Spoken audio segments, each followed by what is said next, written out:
Son 3 décadas de destierro y desunión. 30 años de duro exilio, extranjero domicilio. Qué pena de son que canta, errante generación. Saludos amigos de Cuba y su historia, parte de la programación en español de la WLRN, Canal 17, Televisión Pública.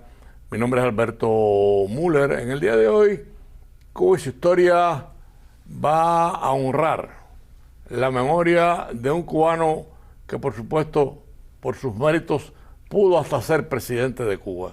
Y me refiero al doctor José Ignacio Rasco. El programa de hoy se lo vamos a dedicar honrando la memoria de José Ignacio Rasco. Y para este programa, bueno, pues hemos traído a no solamente una gran amiga, a la doctora Uva de Aragón, que conoció a Rasco como uno de sus grandes amigos y sus grandes profesores. Bienvenido, Uva. Muchas gracias por estar aquí de nuevo, especialmente para celebrar el centenario del nacimiento de José Ignacio Rasco, sí, que fue mi mentor y mi gran amigo. Sí, y nuestro profesor. En las aulas de Qué bonita la idea, debo decirlo, la idea es de Uva, que me recordó que se cumplían 100 años el nacimiento del doctor José Ignacio Rasco, que no solamente fue nuestro profesor, sino además nuestro mentor, nuestro amigo. Tantas cosas se podrían hablar de, naturalmente, sí, de José Ignacio. Uva, tú que lo conociste tanto, háblanos un poco del José Ignacio inicial, el de Cuba. Bueno, mira, en Cuba él estudió en el Colegio de Belén, al cual estuvo unido por muchas razones a través de su vida, donde fue compañero de aula de Fidel Castro. Después estudió en la Universidad de La Habana Derecho y Filosofía y Letras. Allí conoció a Estela Pascual, con quien se casó y estuvo casado hasta que ella se murió. Estelita, una mujer que fue una gran mujer y una gran esposa para él. Mira, ahí te voy a interrumpir, pues ahí una foto histórica, que es Rasco al extremo derecho, izquierdo, Fidel en el medio, el tercero no sabemos quién es, pero es Rasco con Fidel Castro. Exactamente, y ellos en Belén tenían mucha competencia por el título de brigadier, que es el título más alto que da Belén. Uno de los años lo ganó Rasco antes que... Y también en un club de oratoria que había, que el profesor Antonio de Castro, me parece que se llamaba, no relación con Fidel, y cuenta Rasco que en una de sus entrevistas que Fidel era tímido y no era buen orador, y que para entrar en esa academia había que hacer un discurso de 10 minutos de memoria, y que él le costó trabajo entrar en esa academia de oratoria. Naturalmente que después cambió mucho, ¿no? Sí, bueno, pero esa es la época, después de esa época de la foto, es donde Fidel gira hacia el ganterismo universitario. Sí, pero bueno, y ellos esa es la época colegial. Ellos fueron compañeros de universidad, pero ya ahí se dividen. Porque, ahí se separan. Porque bueno, después Rasco, que es cuando yo lo conozco, en el año 58, él funda con Amario Fiallo y con Artime, y con Manuel Artime, Liberación Radical, sí, y apoyan la tesis de Carlos Márquez Sterling de buscar una salida política y unas elecciones. Que ahí te vuelves a cruzar tú con Rasco. Ahí es cuando yo lo conozco. Yo tengo 12 años en el año 56. Ya. Y ya él es un hombre, pero eran los jóvenes que venían a ver a mi padre, y entonces a él le importaba mucho que los jóvenes lo apoyaran, y mi hermana y yo nos poníamos en una ventana cuando ellos venían en el ómnibus, se bajaban en la Quinta Avenida y caminaban toda la calle 42, y nosotros nos apostábamos para mirarlo. Se le hacía el cuento a José Ignacio y le decía que me parecía más guapo era Fiallo, y él se molestaba, pero bueno, en broma, ¿no? Entonces, después de aquel fracaso de las elecciones y el triunfo de la revolución, en el año 59, lo cual es absolutamente asombroso, él funda el Partido Demócrata Cristiano, sí, en Cuba. Sí. Y claro, en el año 60 tiene que irse, se asila en la Embajada de Ecuador, y después de una estancia allí sale para Miami. Yo me recuerdo de esa anécdota porque yo ya en esa época, tanto Salvat como yo, me refiero a Juan Manuel Salvat, que en paz descanse, nos habíamos convertido por la lucha interna en la universidad y todas las cosas que tuvimos que afrontar. Y yo recuerdo que José Ignacio me llama en una ocasión para reunirme con Reynold González. yo representando la parte estudiantil y Reynor la parte obrera, para la creación del Partido Demócrata Cristiano. Sí, otro que estuvo en esa creación fue Enrique Ross. Sí, también. También. Sí. Y ahí pero bueno, eso duró muy poco porque eso duró unos meses, porque ahí empezamos a movilizarnos a nivel nacional buscando la estructura del partido. Y realmente no era difícil la estructura del partido, pero los acontecimientos paralelamente a eso se desarrollaron a una velocidad supersónica, porque viene la traición de Fidel a la revolución, porque la revolución cubana no se planteó para ser una revolución comunista, sino para ser una revolución democrática. Y sin embargo, Fidel traía todo planeado ya. O sea, Bueno, entonces, como tú sabes, él viene para el exilio, viene para Miami, donde colabora con la invasión de Bahía de Cochino. Y cuando eso fracasa, pues va para Washington, que es donde yo vuelvo a reencontrarme con él. Ahí trabaja en el... Él trabaja en el Banco Interamericano de Desarrollo. Estaba muy orgulloso de haber sido electo y reelecto presidente de la Asociación de Empleados. Gana un concurso y publica un libro sobre la integración. Tenemos la foto, ¿no? Tenemos la portada del libro de la integración latinoamericana. Y que él le da mucho gusto porque era un tema. Él viaja con el BID. Ahí está el libro. Ahí. Él viaja con el BID América Latina, y él, como Martí antes, tenía mucha lucha con la integración del continente de nuestra América, ¿no? Y ahí es donde yo lo conozco. Digo, me reencuentro con él porque él me llama. Si tú lo conocías de niña. De niña, pero ahí me reencuentro con él porque él me llama y me invita a almorzar para que yo lo ayude a invitar al banco a Pura del Prado, la poetisa santiaguera, a recitar en el banco, porque ella tenía poemas de distintos países de la América Latina, etcétera. Porque José Ignacio era un hombre que, además de ser un político nato, hombre de letras, y un hombre de letras, tenía un gran amor por la literatura y por la poesía especialmente. Sí. Yo tengo el honor que prologó uno de los libros de poesía mía, y era un amante de la literatura. Sin embargo, no escribió poesía. No escribió poesía. No escribió poesía. No. Es un tema curioso de José Ignacio, porque le gustaba la poesía y no la escribió. Sí, bueno, pero era un gran escritor y un gran periodista, y tenía un estilo muy suyo. Era el maestro, a mí me enseñó mucho. Era el maestro de la frase corta, de los juegos de palabras. Sí. Tenía estilo, no era un estilo muy suyo, ¿no? Tenía estilo, tenía gracia, tenía simpatía, o sea, tenía una chispa tremenda. Tremenda. Era curioso porque era un hombre muy serio, tenía rigor, preparaba cuando hablaba, pero era muy simpático, y con una palabra que él mismo una vez, que yo le pregunté algo y me dijo, no, yo lo que soy es muy querendón.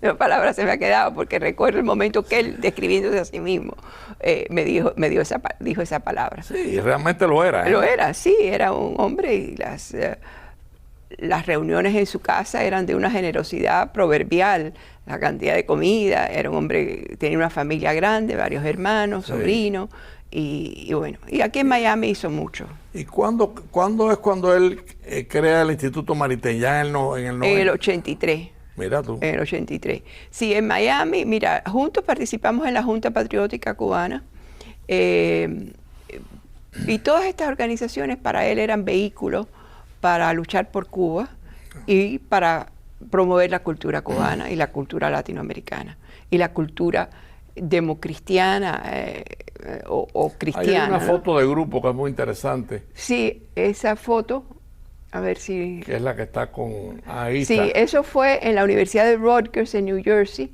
Está el poeta recientemente fallecido, Orlando Rosardi, y después Rita Geada, después José Ignacio, después estoy yo.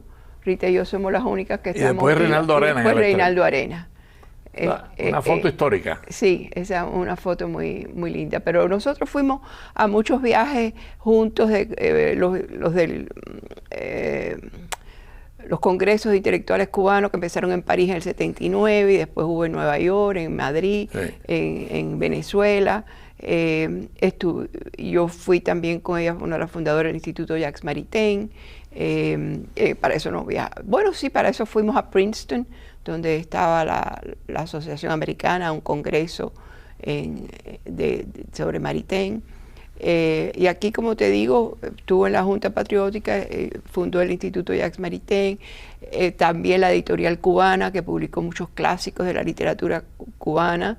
Él se ocupó mucho de eso, la presidió. Hicieron una obra tremenda de publicaciones culturales. Él tenía una columna en el diario Las Américas, publicó, entre otras cosas, una conferencia sobre Maritain, un libro que se llama Cubanidad e Hispanidad, porque siempre veía la cubanidad dentro de ese marco hispano, y una colección de sus artículos que se llama Huellas de mi cubanía, y finalmente Acuerdos, Desacuerdos y Recuerdos, que tiene un libro muy interesante, que tiene una larga entrevista que le hizo Silvia Peraza, y tiene cosas de él temprana que dan una visión de... No, además hay una cosa para que los amigos televidentes la entiendan.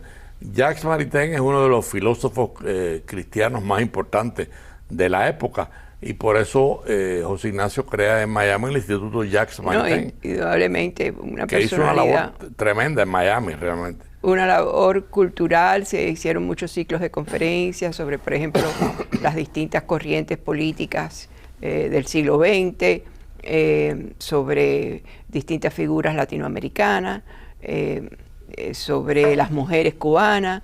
Se hicieron como 6 o 7 o más ciclos de conferencias y se publicaron las conferencias, y también habían reuniones públicas periódicas, y reuniones esotéricas que eran internas en su casa, donde alguien siempre presentaba un tema. Fue una época muy, muy bonita. Y muy fructífera también. Y también un tema que yo sé que te interesa y que tú también sabes de él, participó con Carlos Alberto Montaner y otros cubanos, y yo fui una de las que firmó la Plataforma Democrática Cubana.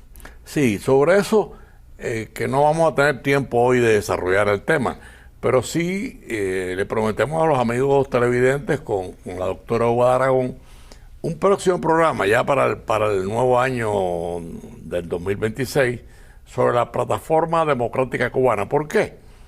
Porque la Plataforma Democrática Cubana, como tú bien sabías, Uva, era la unión de las grandes corrientes políticos internacionales en una plataforma para presentarle a Cuba una solución hacia la libertad y hacia la democracia. Lamentablemente eso no se dio, pero es un tema interesante para volver a tratar con detalle, porque Cuba está colapsada totalmente y en Cuba se podría dar una situación parecida a la que José Ignacio Rasco con Carlos Alberto Montaner y otros grupos políticos intentaron con la Plataforma Democrática. O sea, buscar una plataforma que pudiera darle a Cuba una civilidad y con apoyo internacional que necesita, ¿no? Claro. Y él naturalmente representaba a la corriente democristiana. Como tú dijiste, él fue un presidente que Cuba se perdió, porque muchos de su generación en la democracia cristiana llegaron a presidentes en sus países latinoamericanos, ¿no? Era una corriente que en esa época especialmente tuvo mucho impulso en la América Latina y lo hubiera tenido en Cuba. Y él era un político nato. Sí. Es muy triste, fue un político sin país. Sí. Amigos de Cuba y su historia, para los que han sintonizado tarde, estamos honrando la memoria de un cubano, yo diría ejemplar, un cubano que le dio a Cuba toda su vida y sin embargo, bueno, falleció sin ver su sueño de una Cuba democrática. Me refiero al doctor José Ignacio Rasco. El programa de hoy es en memoria de él y por supuesto nos acompaña una persona que quiso mucho a José Ignacio y que trabajó mucho con él, además de haber sido su alumna, la doctora Uva de Aragón.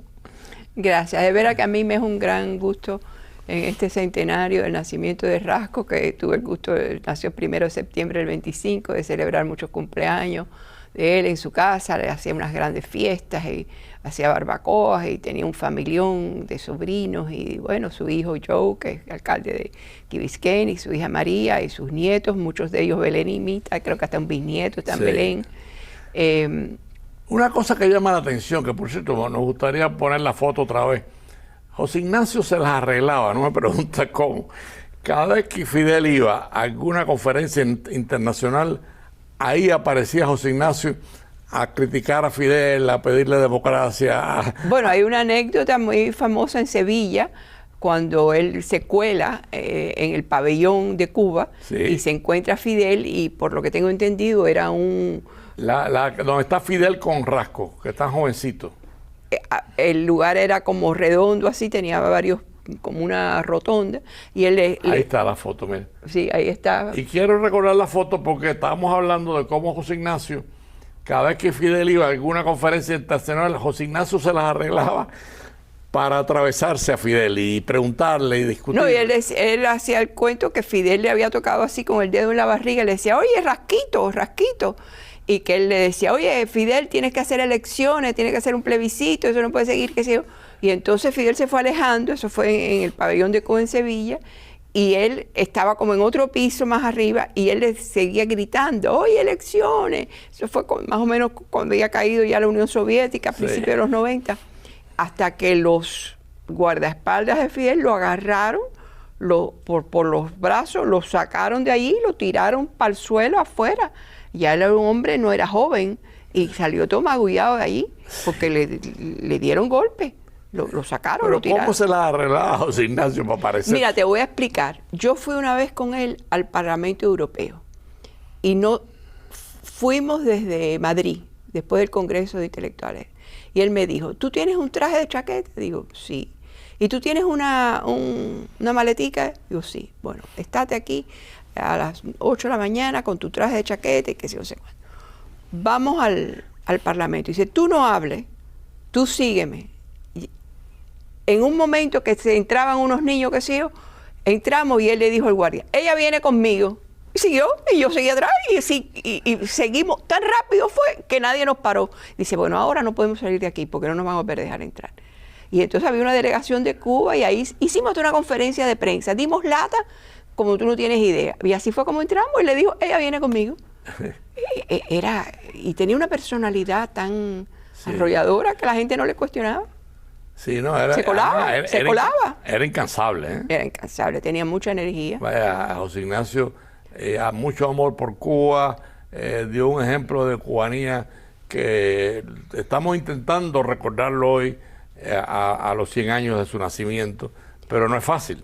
Bueno, es que es un hombre muy grande para muchos aspectos de él, como escritor, como ensayista, como periodista, como pensador, como activista, como viajero, como hombre de familia, como profesor universitario. Como político. Como político, que era lo que era él. Y por eso es muy triste un político que no tuvo país, ¿no? Era un hombre, para usar una palabra muy suya, de una personalidad poliédrica. Sí. De muchas aristas, muchos aspectos, ¿no? Y al mismo tiempo era un hombre de una sola pieza. Era un hombre que siempre auspició el diálogo, los puentes, pero que no transigió en sus principios. O sea, tenía, como todo ser genuino, era contradictorio. O sea, era un hombre universal, pero muy cubano. Sí. Era un hombre dialogante, pero intransigente en los principios. Sí. No, y le huía a la violencia. Tenía de Quijote y de Sancho. De las dos cosas. Porque era idealista, pero muy realista. Sí. Era muy serio y muy divertido. Sí, era jocoso, sí. Era muy jocoso. Si tú nada más que conoces esa parte, si tú lo conoces en una fiesta, y perdonen la palabra en su aspecto jodedor, tú no te puedes dar cuenta de la seriedad y profundidad de ese hombre. Y si lo conoces nada más que como intelectual y como profesor, el día que lo ves en una fiesta, dices, pero esta persona tiene doble personalidad, porque era así. Era muy serio y muy divertido. Y yo tuve la fortuna de tratar todas sus y de aprender mucho de él. La relación nuestra, porque la mía fue parecida, fue una relación muy cercana desde la época universitaria, o sea, desde mi época universitaria. Ya José Ignacio había pasado con Fidel por Belén, y por supuesto habían pasado por la universidad. Y realmente la relación mía con José Ignacio fue siempre de un alumno. O sea, lo consideré siempre un gran profesor, un gran guía, un gran consejero. Y nada, mi gran recuerdo de José Ignacio es ese. O sea, un hombre cordial, un hombre que le huía a la violencia, Sin embargo, un hombre que tenía a Cuba en el centro de su corazón. O sea, sí, y su brújula nunca falló. Él siempre sabía a dónde tenía que ir, sabía dónde estaba. Ahora, Cuba, yo quería aprovechar en la fase final del programa, porque estamos frente a una Cuba hundida, y lo decimos con mucho dolor. No nos alegran las epidemias y las enfermedades en Cuba, porque los que sufren son los cubanos. Es una Cuba que prácticamente está colapsada, es una Cuba que aparenta no tener futuro. La posibilidad de presentar a José Ignacio Rasco es como una esperanza, es como decirle a los cubanos: mire, aquí tienen al hombre que hay que imitar, además de otros, ¿no? Como Varela y Martí, pero José Ignacio sería uno. Indudablemente es una figura del siglo XX, él murió en el 2013, con una gran integridad moral, valores que hace falta rescatar, con una gran fe religiosa, pero con una gran comprensión de las necesidades de la sociedad, del bien común, de la persona humana y del bien común, una filosofía de cómo gobernar o de lo que necesitan. O sea, era un hombre con lecturas bien asimiladas, y era un hombre de acción y un hombre de pensamiento. Son cosas que necesitamos en la Cuba futura, tanto la acción como el pensamiento, enseriar el pensamiento, no improvisar siempre, no lo fácil, ¿no? Era un hombre que era el producto de sus lecturas, de sus meditaciones, de su formación. De su formación desde la cuna, porque viene de una familia tenía un hermano cura y una hermana monja, ¿no? Todo muy... Sí, era muy religioso, muy católico. Sí, pero sin beatería, sin... Sí. Un catolicismo, que pensaba en el bien común, en la sociedad, en cómo aplicar esos principios cristianos a una sociedad mejor, a mejorar a los demás, que salía de los altares para ir Porque además hay una cosa que hay que decir de la generación católica cubana que se integra a la dinámica de la República, y ahí está Rubio Padilla, Amalio Fiallo, José Ignacio Rasco, José Antonio Echevarría, que después es un mártir del 13 de marzo. En toda esa generación de hombres públicos, algunos, José Ignacio escolla como entre los tres más importantes. Indudablemente, y lo repito, fue un presidente que se perdió Cuba y fue un político sin país, que lo cual es muy triste, pero demuestra también que a pesar de vivir la gran parte de su vida en el exilio, él siguió siendo lo que era su ser interior, ¿no? Un hombre que luchó por su país, que luchó por sus principios. Nunca dejó la cubanía. Nunca se alejó de la cubanía. No, que va, es que él era un criollo, sí. En todo sentido. Sí. Era cómico porque él decía: a mí nada más que me gustan dos comidas, las cubanas y las extranjeras, porque era comelón además, ¿no? Sí, él era comelón. Sí. Y es verdad, o sea, él era un gran cubano, pero un hombre universal al mismo tiempo. Ahí tenemos la foto con que queremos cerrar el programa, porque estamos hablando de un cubano íntegro. O sea, la integridad de José Ignacio Rasco es una integridad para compartir con nuestros oyentes y con el pueblo de Cuba. Es un momento donde Cuba no puede estar más hundida, más desesperada, más sin libertad, más agobiada. José Ignacio se convierte en un referente. Indudablemente que es un referente, y esa foto, yo tengo entendido, recuerdo que se la tomó que él estaba hablando era un buen orador también. Sí. Y estaba la bandera cubana atrás. Sí. Y su hija, cuando quitó su casa y se fue, dejó ahí la foto. Después me imagino que la habrán recogido, pero lo último que ella vio al cerrar la casa de su padre fue la foto puesta en los 4 minutos que nos quedan de programa, Hugo, hemos hecho este programa para honrar la memoria de un gran cubano, el doctor José Ignacio Rasco. Un hombre que desde joven hasta que murió se lo entregó todo a Cuba. Y eso parece fácil de decir, pero no es fácil de hacer. No, además fue un sacrificio también para su mujer Estela porque viajaba mucho y cuando los niños eran jóvenes, cuando sus hijos eran pequeños, pues él estaba tiempo fuera viajando y porque fueron muy generosos con gente que acababa de llegar. Sí. Y siempre es un sacrificio porque les robas tiempo a otras cosas, ¿no? A tu tiempo con familia, etcétera.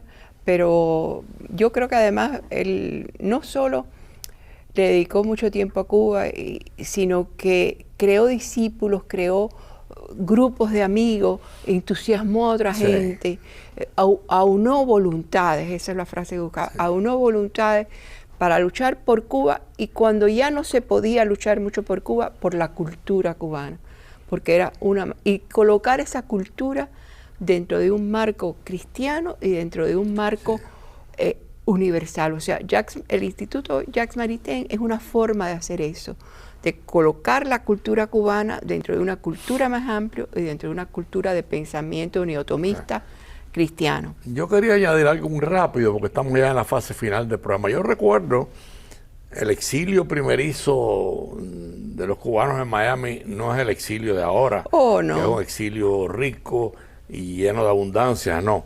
El exilio que yo recuerdo, y me viene a la mente varios cubanos muy amigos, ¿no?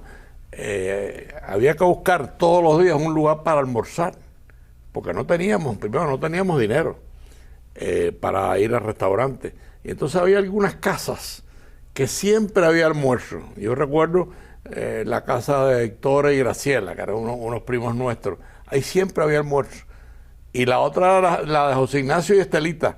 En la casa de José Ignacio, no me preguntes cómo, ahí siempre había, si no había un arroz con frijoles, arroz con huevo frito, pero te alimentaban. Sí, Estela lo contaba, y creo que a ti y a Salvar, que siempre le decían las ardillas o algo, no sé por qué, las ardillitas, que ustedes en esa época iban por ahí a menudo. O sea, la casa de él siempre estuvo abierta en tiempos malos y en tiempos buenos. Sí. Fue muy generoso en dar. Sí, porque fue un exilio pobre, fue un exilio donde había que empujar el carro de Cuba hacia la libertad. Y bueno, le tocó a José Ignacio, nos tocó a nosotros más jóvenes, y no teníamos recursos para vivir bien, vivíamos estrictamente para comer y dormir y prepararnos para Cuba. Nos queda un minuto, te lo dejo, porque estamos recordando a José Ignacio Rasco. Yo quiero agradecerte haber hecho este programa en el centenario de José Ignacio Rasco, que no solo fue un gran amigo y un gran mentor para mí, sino lo más importante, fue un gran cubano, un gran ser humano, un gran cristiano, un hombre que la historia debe recoger su labor tan poliédrica como intelectual y como político. Nos despedimos, mantenemos la promesa que dijimos al principio. Vamos a hacer un programa sobre la plataforma democrática, en donde José Ignacio fue un factor, conjuntamente con Carlos Alberto Montaner y otros, porque a Cuba posiblemente se le presenta una coyuntura parecida muy pronto, con el derrumbe de un país que no tiene realmente cómo resolver su colapso. Gracias a la doctora Ua de Aragón por ayudarnos a recordar a José Ignacio Rasco. Y amigos de Cuba y su historia, nos vemos el próximo domingo a las 4:30 de la tarde. Son 3 décadas de destierro y de su